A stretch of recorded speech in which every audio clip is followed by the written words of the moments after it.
Ladies and gentlemen, welcome back to the Time Machine. I'm Harper, and today I'm talking about what I call the brutal art style and why my work is moving in that direction. And so you'll have something cool to watch while I go blah blah blah, I'll be drawing and painting a legendary Wild West gun for hire that I just made up, whose name is only whispered by the desert winds. El Supremo. Okay, let's get into it. How many times have you said to yourself, damn, I wish I could just loosen up and make my finished work look like my sketches and thumbnail drawings.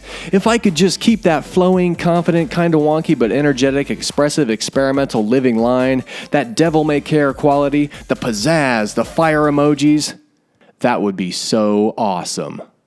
Yeah. For years, I've wailed the same sorry lament that many other artists have. Be loose, cavalier, and let go. Leave the perfect slick and overplanned in the rearview mirror. Break the shackles of false perfection and let the brush run free through hill and dale in the sunshine of laughing, careless enjoyment. Or something like that, I can't remember exactly. But then, when I ultimately and predictably freeze up, clamping my butt cheeks so tight everything turns into a protracted, stiff-looking, stale-ass, stilted, boring, heavy-handed, stagnant swamp of doo-doo butt farts, I bum out and chastise myself for not keeping it loose. But after banging my head against the wall of some elusive, vague idea of perfectionism, I'm happy to say that I'm finally headed in the right direction. I've been moving closer and closer to a style of illustration, art, and comics that I call brutal style. Oh my word, that sounded so cool when you said it like that. Brutal style, yeah, man.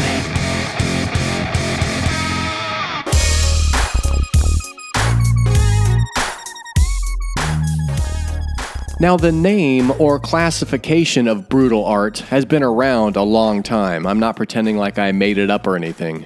But I have my own idea of what the term means, how the artwork looks, and the one key thing that sets it apart from other classifications, such as outsider art.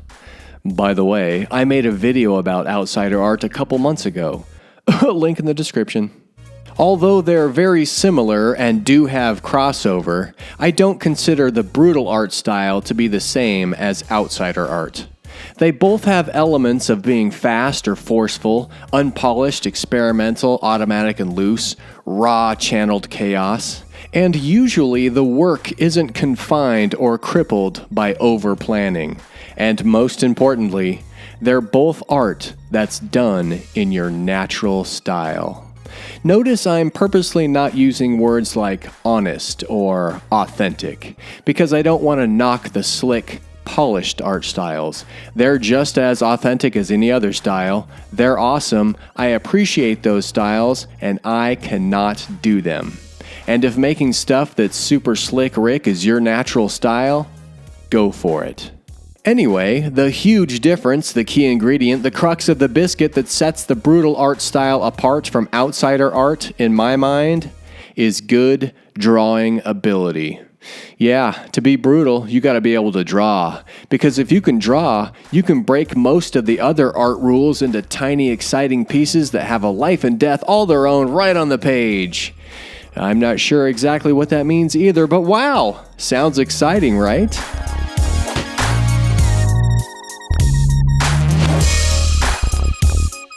Okay, quick side note. Here's an important distinction to make about brutal style.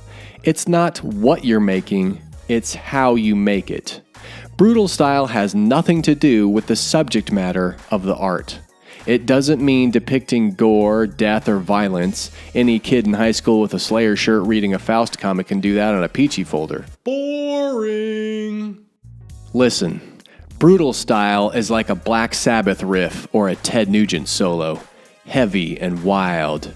Or like a George Russell or Charlie Parker live jam session. Sometimes the trumpet player takes a 7-minute solo that sounds dissonant and discordant, but then they come back to the original beat and you totally get it. This all sounds pretty great, right? But there is a catch. This style, this brutal way of working, looks deceptively simple, but it actually takes tons of practice, planning, discipline, hard work, and revision. And the trick is, the people who can pull it off successfully are able to make it look like it doesn't. They make it look effortless, natural. I think everybody should sprinkle a little brutal art on their work just to try it out. Hey, here's a good exercise to start training your brain to get brutal and let go of fake perfection. Grab a pen and draw in your sketchbook for 20 minutes. No pencils, no planning, just go straight to pen. And don't waste an hour and a half wondering which pen to use. You know what? Better yet, instead of a pen, use a Sharpie marker and just go to town, making fast, decisive marks. Draw whatever pops into your head first. That hand is kind of weird, so what? Head too small? Who cares? Perspective sort of wonky? Big deal. That's not exactly what a 1969 Mustang convertible looks like? Close enough. Move on. Is the story or idea clear and exciting? That's what counts. Now, of course, I'm still going to be making stuff that looks a little more slick sometimes. Nothing wrong with that. Different projects call for different styles. But I'm consciously pushing my work towards brutality. This style of art will be interpreted different ways by different people. So to give you an idea of how I see it in my head, here are some examples of people who I consider to have some brutal style in their work. You'll see a wide range of art in these examples, some more refined than others, but I think they all embody this hard-to-define quality. Which artists would you add to the brutal style roll call? Put their names in the comments below so we can all check them out and maybe learn a thing or two.